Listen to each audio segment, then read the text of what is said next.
Selamat datang di channel Putra Ritoyan. Pada kesempatan ini kita akan bersama-sama belajar membuat aplikasi e-arsip berbasis web menggunakan aplikasi PHP Red Studio. Untuk teman-teman yang baru menyaksikan video ini dan ingin mengetahui pembelajaran dasar tentang PHP Red, bisa melihat video-video sebelumnya dan dapat juga mengunjungi www.putraritoyan.top karena di blog tersebut dijelaskan beberapa pengertian dasar tentang PHP Red. Baiklah, kita akan langsung mulai saja.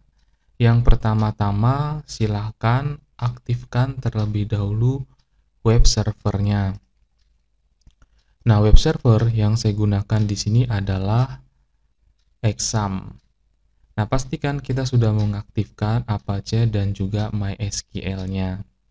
Nah, untuk web server Exam sendiri, silakan teman-teman mendownload yang support dengan PHP 7 supaya PHP Red Studio Classic Edition versi 2.7.3 ini nanti akan dapat berjalan dengan baik. Baiklah, langsung saja. Silakan klik New Project untuk membuat lembar kerja baru atau project baru pada PHP Red. Nah, yang pertama, ketika muncul jendela baru seperti ini, hal pertama yang kita lakukan adalah kita membuat nama projectnya. Nah, sebagai contoh, nama project di sini saya akan buat namanya adalah e-arsip. Nah, kemudian untuk project location-nya, project location ini kita tentukan sesuai dengan direktori aplikasi Exam itu diinstal. Apabila Exam itu diinstal di C, maka secara default ini tidak perlu kita rubah. Akan tetapi, di komputer yang saya gunakan saat ini, web server itu direktorinya saya pindahkan di D atau saya install di D. Jadi project location-nya saya ubah menjadi D. Nah, untuk teman-teman yang berada di C tidak perlu dirubah ya. Nah, kemudian selanjutnya untuk database silahkan kita pilih MySQL MariaDB ini ya. Silahkan diklik seperti ini. Nah, karena di sini project baru, kita harus membuat database terlebih dahulu. Silakan pilih button Create New Database. Nah, seperti ini. Silakan tulis nama database-nya. Sebagai contoh, nama database-nya adalah DB arsip ya. Kemudian pilih Create Database untuk membuat database baru. Pilih saja OK. Sekarang database-nya sudah selesai kita buat. Selanjutnya pilih tombol atau button Create Project untuk lanjut ke tahap berikutnya. Nah, sekarang kita diminta untuk membuat tabel terlebih dahulu pada database yang kita buat. Klik saja OK. Nanti akan muncul tampilan seperti ini. Nah, silakan untuk nama tabel yang akan kita tulis, bagian yang pertama ya, saya akan buat nama tabelnya adalah user atau tabel pengguna ya. Jadi nanti pengguna yang menggunakan sistem ini datanya akan disimpan di dalam tabel user. Field yang pertama di sini kita buat ID user, kemudian tipe datanya integer, lalu untuk size-nya kita boleh gunakan yang ada, dan pastikan kita mencentang auto increment. Dan untuk key tipenya itu adalah primary. Jadi nanti ID user itu akan berbeda satu dengan yang lainnya. Nah, kemudian setelah ID user, kita masukkan username. Nah, seperti ini ya. Untuk username, kita gunakan varchar saja, karena nanti bisa saja angka ataupun huruf yang akan kita masukkan. Kemudian untuk panjang karakternya, kita buat saja 50 ya. Kemudian password. Tipe datanya sama, varchar, kita gunakan ini saja, panjang karakternya 255 atau kita sesuaikan ya. Nah, setelah itu kita perlu tambahkan informasi lain, biasanya di dalam data user itu ada email. Panjang karakternya 50. Nah, setelah email, mungkin kita bisa tambahkan foto ya. Varchar untuk tipe datanya, panjang karakternya 255. Nah, seperti ini ya. Jadi ada ID user, username, password, email, dan foto. Nah, jadi nanti kalau misalkan ada field baru yang akan kita tambahkan, silakan ditambahkan ya. Oke, sekarang kita sudah membuat data untuk user. Nah, kemudian kita akan membuat atau menambahkan tabel yang lain. Silakan klik Add Table untuk menambahkan tabel baru. Nah, seperti ini. Untuk tabel 2, silakan kita rubah dulu namanya menjadi jenis dokumen ya. Nah, seperti ini. Kemudian field yang pertama kita rubah menjadi ID jenis ya. Jenis dokumen. Tetap kita gunakan auto increment, tipe datanya integer, dan tetap untuk key tipenya itu adalah primary. Setelah itu nama atau jenis dokumen ya.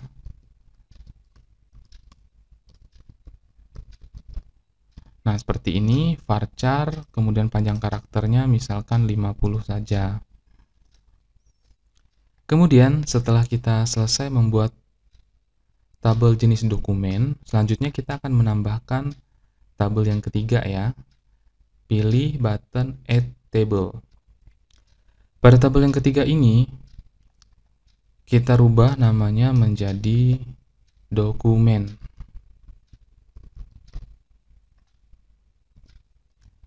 Kemudian, field yang pertama kita ganti menjadi ID dokumen. Auto increment ya, tetap. Kemudian panjang karakternya kita gunakan yang ada saja. Nah, setelah itu nama dokumen ya. Atau ini saja, jenis dokumen. Jenis dokumen dulu ya.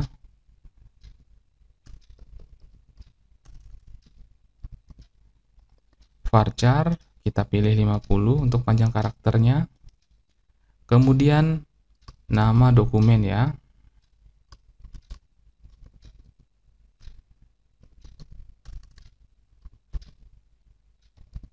Nah, seperti ini. Setelah itu panjang karakternya 50, kemudian yang terakhir adalah file uploadnya. Nanti dokumen yang kita input itu juga kita lampirkan file uploadnya ya. Nah, untuk panjang karakternya 255, tipe datanya varchar. Oke, jika sudah, silakan klik button Save Change untuk menyimpan perubahan. Pada PHP Red, semua tabel atau data yang sudah kita buat di database dan sudah kita koneksikan, ini akan terbuild otomatis ya untuk tampilannya. Nah, untuk bisa melihat tampilan yang sudah ada, silakan tekan button preview. Kita klik seperti ini, pilih saja yes ya. Tunggu sampai proses untuk menampilkan datanya selesai.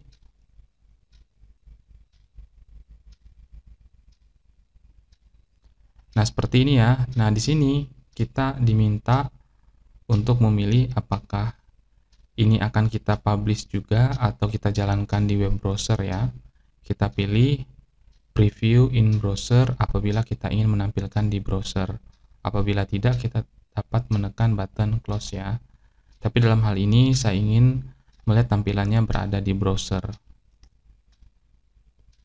Nah, jadi tampilannya seperti ini ya. Kita sudah memiliki menu jenis dokumen dan sudah ada tombol otomatis untuk menambahkan data. Dan juga ada user ya, untuk menambahkan user baru, beserta juga dengan dokumen. Nah, sekarang kita akan coba masukkan jenis dokumen terlebih dahulu. Silakan klik Add New Jenis Dokumen untuk menambahkan dokumen baru, jenis dokumen baru ya. Nah, di sini auto increment-nya tidak ditampilkan, tapi yang kita tampilkan atau ditampilkan itu adalah nama dokumennya langsung. Misalkan di sini jenis dokumennya adalah dokumen penting ya.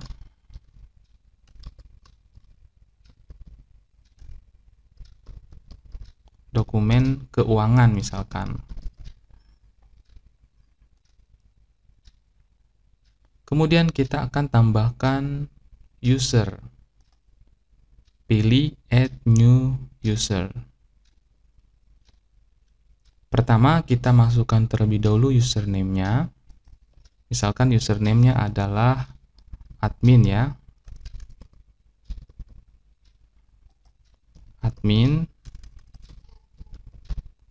Kemudian passwordnya saya akan buat 1, 2, 3, 4, 5, 6. Nah, seperti ini ya. 1, 2, 3, 4, 5, 6. Saya tambahkan admin di belakangnya seperti ini. Nah, lalu kita konfirmasi password yang sama. Nah, passwordnya 1, 2, 3, 4, 5, 6 admin dan konfirmasinya juga sama. Nah, kemudian untuk email, karena di sini semuanya wajib diisi, kita buat seperti ini saja. Admin arsip ya, @gmail.com. Nah, kemudian kita diminta juga untuk memasukkan foto. Silakan klik bagian ini ya, dan kita pilih foto yang ada.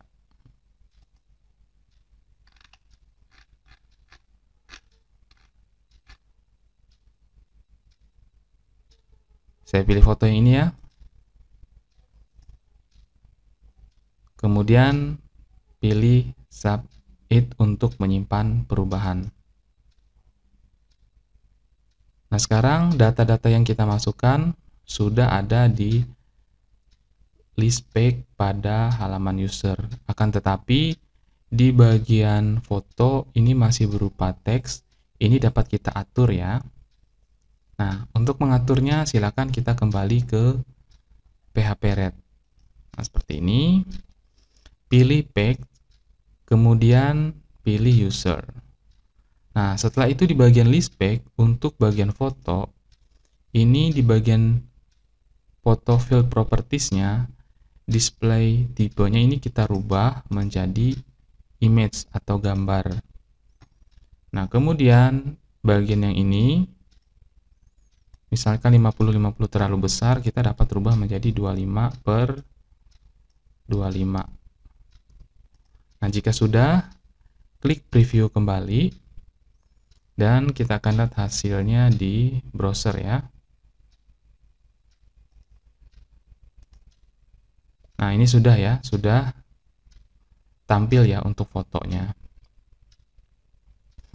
Nah, kemudian misalkan di bagian password ini ya, tidak ingin kita tampilkan di halaman list page-nya. Ini dapat kita atur juga di PHP Red-nya. Nah, coba diperhatikan untuk password. Password ini tidak ditampilkan seperti yang kita inputkan ya, karena datanya di encrypt. Baik, kita akan ubah dulu kembali ke PHP Red, pilih page, kemudian password ini di bagian output di list page field-nya ini kita unchecklist seperti ini ya. Nah, lalu kita pilih preview. Kita reload, kemudian kita pilih user. Nah, sekarang passwordnya tidak ditampilkan. Nah, kemudian selanjutnya kita sudah membuat jenis dokumen dan juga user. Nah, sekarang kita akan membuat atau menginputkan dokumen ke aplikasi ini. Nah, tujuannya adalah untuk mengarsipkan dokumen-dokumen yang diterima, kemudian diarsipkan dalam bentuk file digital ya. Nah, sekarang kita pilih Add New Document. Nah, perhatikan di bagian dokumen ini ya. Nah, untuk jenis dokumen ini tidak perlu kita tulis secara manual, akan tetapi data ini kita pilih berdasarkan hasil inputan di bagian jenis dokumen ini ya. Nah, terkecuali untuk nama dokumen dan juga file ini kita pilih atau kita input secara manual ya. Nah, kita akan perbaiki di bagian jenis dokumen ini dulu. Nah, silakan kembali ke halaman page, lalu pilih dokumen. Nah, setelah itu klik bagian dokumen page-nya adalah Add Page dan juga Edit Page ya. Ini Add Page dan juga Edit Page. Nah, kemudian untuk jenis dokumen, di sini kita menggunakan Select ya, di jenis dokumen Field Properties. Nah, setelah kita sudah menentukan pilihan Select, untuk data source-nya silakan pilih Select Data Source ya. Klik bagian titik 3 ini. Nah, kemudian ketika tampil jendela Set Field Data Source, silakan arahkan atau pilih Data Table. Nah, kemudian data yang akan kita ambil itu dari tabel jenis dokumen. Nah, kemudian value field yang akan disimpan pada tabel itu adalah ID jenis dokumen. Nah, kemudian data yang akan ditampilkan itu adalah jenis dokumen. Nah, jadi data yang ditampilkan dalam pilihan ya. Nah, setelah itu tekan saja OK. Kemudian pilih preview. Nah, kita perhatikan di halaman dokumen. Di sini kita bisa memilih jenis dokumen. Karena hanya ada satu data, kita pilih saja dokumen keuangan. Karena kebetulan tadi hanya satu saja yang saya inputkan. Klik seperti ini ya. Lalu pilih atau buat nama dokumennya, misalkan data gaji ya. Setelah itu drag atau pilih file yang sesuai dengan nama dokumen. Nah, di sini saya akan pilih, kemudian saya pilih ini ya. Saya akan cari misalkan yang ini. Nah, ini untuk contoh saja ya. Nah, setelah itu pilih Submit untuk menyimpan perubahan. Nah, sekarang datanya sudah masuk ke list page di halaman dokumen. Nah, seperti ini ya. Nah, di sini ada tombol untuk view record, edit, dan juga hapus. Nah, di bagian file, supaya file ini bisa kita download, nah, silakan kita atur dulu untuk tampilannya, kembali ke page, lalu pilih list page ya. Nah, kemudian untuk file, nah, di sini kita pilih untuk display tipenya, ini dapat kita pilih saja plain text ya. Nah, kemudian di bagian field linknya, ini kita rubah menjadi ini, current field file. Klik ya. Setelah itu preview. Nah, seperti ini. Jadi dokumennya nanti bisa di-download. Akan saya tampilkan di browser ya. Dokumen. Nah, seperti ini. Ketika diklik, nah, jadi nanti akan muncul jendela baru untuk mendownload file tersebut. Nah, ini ya. Filenya bisa di-download dokumen dalam bentuk file Excel. Baiklah, sampai di tahapan ini, kita sudah berhasil membuat aplikasi eArsip untuk menyimpan dokumen secara digital. Nah, Langkah selanjutnya, kita akan membuat form login dan juga mengganti template pada aplikasi ini. Nah, untuk penjelasan lebih lanjutnya akan disampaikan pada video yang akan datang. Nah, bagi teman-teman yang ingin bertanya tentang materi yang saya sampaikan pada kesempatan ini, silakan tuliskan pertanyaan di kolom komentar. Atas perhatiannya, saya mengucapkan terima kasih.